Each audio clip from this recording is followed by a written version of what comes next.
नमस्कार, बहुत बहुत स्वागत है आपका धर्म और अध्यात्म में। वैज्ञानिक तर्क और उन तर्कों पर खरे उतरते हमारे यहाँ के धर्म ग्रंथ। बात कर रहे हैं सनातन धर्म की। सनातन धर्म में विभिन्न प्रकार के व्रत, त्योहार, पर्व, महत्व और पूजन अर्चन, यज्ञ और महायज्ञ ये सब बतलाए गए हैं और अपना अपना महत्व है, वैज्ञानिक भी और धार्मिक भी। फिलहाल में हम बात करेंगे अधिमास की। अधिमास और इसका संबंध कहां से है, इस संबंध में हमने चर्चा की आचार्य पंडित नारायण दास वैष्णव से। किस प्रकार अधिमास का महत्व बतलाया गया है, क्या है उसका धार्मिक और वैज्ञानिक रहस्य, इस संबंध में विस्तृत चर्चा की गई। तो चर्चा करते हैं और सुनते हैं किस प्रकार अधिमास को महत्वपूर्ण बतलाया गया है और किस प्रकार हम इसमें एक विशेष अनुष्ठान करके, पूजन करके ईश्वर को प्रसन्न कर सकते हैं। तो चलते हैं और मिलते हैं आचार्य पंडित नारायण दास वैष्णव से। नमस्कार। अधिक मास अर्थात जो अधिक हो, वर्ष का इस बार जो है 18 सितंबर से शुरू होकर के अधिक मास 16 अक्टूबर तक चलेगा। मन मास के अधिपति भगवान विष्णु हैं। इस मास में भगवान विष्णु की पूजा होती है। मल मास में शादी, विवाह, गृह प्रवेश, मुंडन आदि जैसे शुभ काम हैं, मांगलिक कार्य हैं, वह नहीं किए जाते। शुभ कार्यों को मल मास में निषिद्ध माना गया है। मल मास अर्थात अधिक मास, इसका आधार है सूर्य और चंद्रमा की चाल। इन दोनों सूर्य और चंद्रमा के वर्षों के बीच में 11 दिन का अंतर होता है। यही अंतर जाकर के 3 साल में 1 महीने के बराबर हो जाता है। इसी अंतर को दूर करने के लिए हर 3 साल में एक चंद्रमास आता है। इसी को मलमास, अधिक मास, पुरुषोत्तम मास कहा जाता है। चैत्रादि जो 12 महीने हैं, इनमें वरुण, सूर्य, भानु, तपन, चंड, रवि, गर्भास्थ, अर्यमा, हिरण्यरेता, दिवाकर और विष्णु, ये 12 सूर्य होते हैं। अधिमास इनसे पृथक रह जाता है और सूर्य प्रत्येक मास में एक राशि में रहता है। सूर्य के राशि प्रवेश को सूर्य संक्रांति कहते हैं। जिस मास में सूर्य संक्रांति नहीं होती उसे ही पुरुषोत्तम मास कहते हैं। अब अधिक मास के अधिपति जो हैं वह भगवान विष्णु माने जाते हैं और भगवान विष्णु का ही एक नाम पुरुषोत्तम है, इसलिए इसको पुरुषोत्तम मास भी कहा जाता है। अब पुरुषोत्तम मास, अधिक मास का पौराणिक जो आधार है, उस आधार के संबंध में दैत्यराज हिरण्यकश्यप ने एक बार ब्रह्मा जी को कठोर तपस्या करके प्रसन्न कर लिया और उनसे वर मांगा कि उसी संसार का कोई भी नर, नारी, पशु, देवता या असुर जो है उसे ना मार सके, वह वर्ष के 12 महीनों में मृत्यु को प्राप्त ना हो सके। जब वह मरे तो न दिन का समय हो न रात का, वह न किसी अस्त्र से मरे न किसी शस्त्र से, उसे न घर में मारा जा सके और न ही घर के बाहर, न धरती पर न आकाश में उसकी मृत्यु हो। इस वरदान के मिलते ही हिरण्यकश्यप जो है स्वयं को अमर मानने लगा और उसने खुद को जो स्वयंभू भगवान है वह घोषित कर लिया।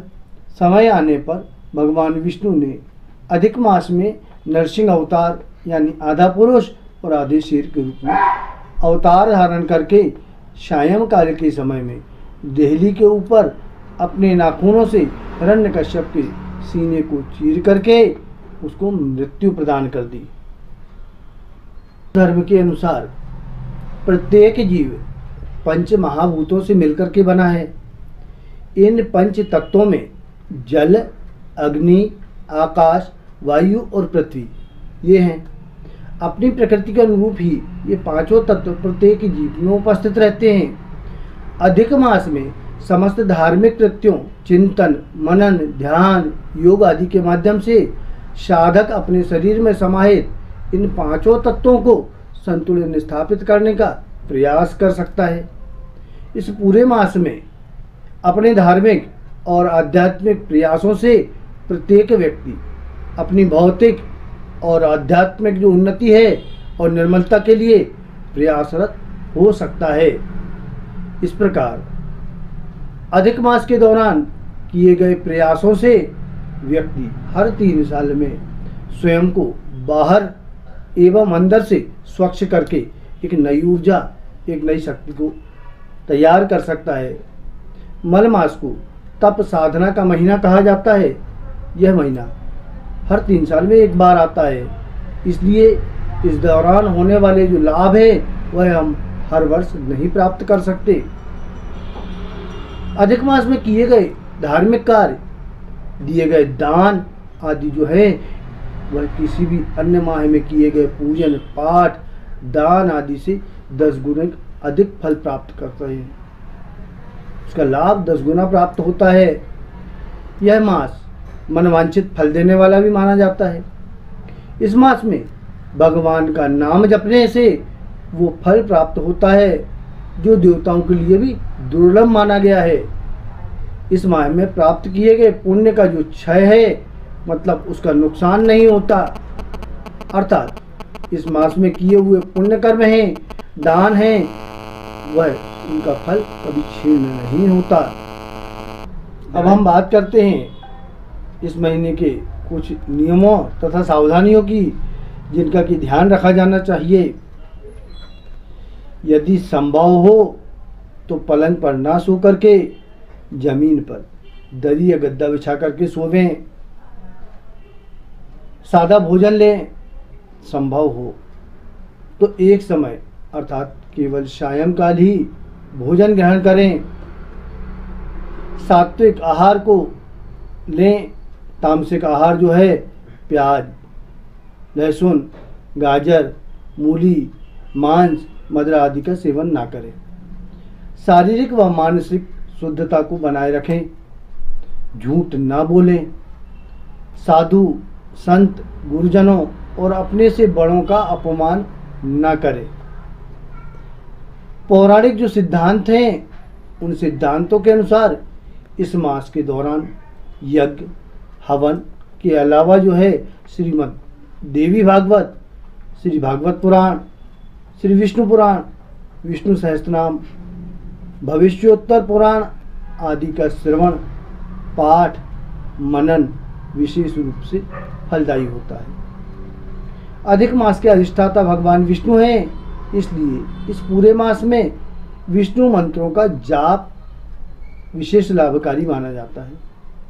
ऐसा माना जाता है कि इस मास में साधकों को भगवान विष्णु स्वयं उनकी तपस्या का आशीर्वाद देते हैं, उनके पापों को नष्ट करते हैं और उनकी समस्त इच्छाओं को पूर्ण करते हैं। इस मास में दीपदान, वस्त्र और श्रीमद् भागवत ग्रंथ का दान विशेष महत्व रखता है। इस मास में दीपदान करने से धन, वैभव आदि की वृद्धि होती है, साथ ही आपके पुण्य लाभ भी प्राप्त होते हैं। पुरुषोत्तम मास में भगवान विष्णु के पूजन के साथ ही उनकी कथा श्रवण का महत्व भी है। इस महत्व को शुभ और फलदायी बनाने हेतु मनुष्य को पुरुषोत्तम मास में अपना आचरण जो है अति पवित्र, अच्छे चरित्र को उजागर करने वाला, सद्व्यवहार को बनाए रखना चाहिए। कुछ दान आदि की इस मास हेतु तिथियों के अनुसार दान करने का विधान है और उनका विशेष फल प्राप्त होता है। यहाँ हम सामान्य रूप से किए जाने वाले जो कार्य हैं और दान आदि हैं उनकी ही चर्चा करेंगे। इस मास में पीले रंग के कपड़े, पीले फल, अनाज भगवान विष्णु को चढ़ावें, मालपुए का नैवेद्य लगाएं, ब्राह्मण गुरु को वस्त्र, अन्न, फल, धार्मिक ग्रंथ, धन आदि का दान करें। गरीबों और जरूरतमंदों की यथायोग्य मदद करें। प्रतिदिन देवस्थान पर जाएं, दीपक लगावें। प्रतिदिन सायंकाल तुलसी में दीपक लगावें। गाय को गुड़ या हरा चारा दें। ब्रह्म मुहूर्त में नदी सरोवर में स्नान करें। पीपल के वृक्ष में जल चढ़ाएं। घी का दीपक लगाएं। दक्षिणवर्ती शंख का पूजन करें। श्री हरि विष्णु ने कहा है कि पुरुषोत्तम मास, इस मास में प्राणी जो श्रद्धा और विश्वास के साथ मेरे सहस्त्र नाम का पाठ, पुरुष सूक्त का पाठ, वेद मंत्रों का श्रवण, गौदान, भागवत महापुराण, अन्य धार्मिक जो ग्रंथ हैं उनका दान, वस्त्र, अन्न, गौ, गुड़ आदि का दान करता है, जो आचरण करता है, सात्विक आचरण करता है, तीनों तापों से उसकी मुक्ति करके भगवानों से आशीर्वाद प्रदान करते हैं।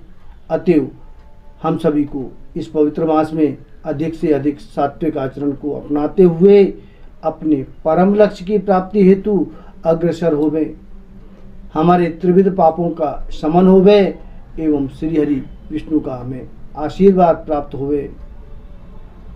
आप सभी का मनोरथ सिद्ध होवे, सभी का कल्याण होवे, सभी का मंगल होवे, इस कामनाओं के साथ में नमस्कार। तो सुना आपने विस्तृत जानकारी, समय समय पर हम आपको उपलब्ध कराते रहते हैं, चर्चाएं करते हैं ज्ञानियों से, वैज्ञानिक लोगों से और धार्मिक लोगों से, संतों से, महंतों से लगातार हम चर्चा करते हैं और ऐसे विषयों को लेकर आपके बीच में पहुंचते हैं जिनको लेकर आपके मन में जिज्ञासा होती है। उन जिज्ञासाओं को शांत करने का प्रयास होता है। उन प्रश्नों को जो आपके मन में उपजते हैं उनके उत्तर देने का इन जो परिचर्चाएं हैं उनमें प्रयास किया जाता है। लगातार आपसे एक ही अनुरोध, आप सब LNV टीवी को देखते रहिए और अगर कोई किसी प्रकार के सुझाव होते हैं तो आप कमेंट बॉक्स में जाकर सुझाव दे सकते हैं। सब्सक्राइब करिए चैनल को, लाइक करिए, देखिए, आगे बढ़ाइए। आपका प्यार, आपका स्नेह निश्चित रूप से LNV टीवी को नई ऊंचाइयां प्रदान करेगा, ऐसी अपेक्षा करते हैं। देखते रहिए LNV टीवी, जुड़े रहिए हमसे। मिलते हैं फिर एक नए समाचार के साथ। नमस्कार।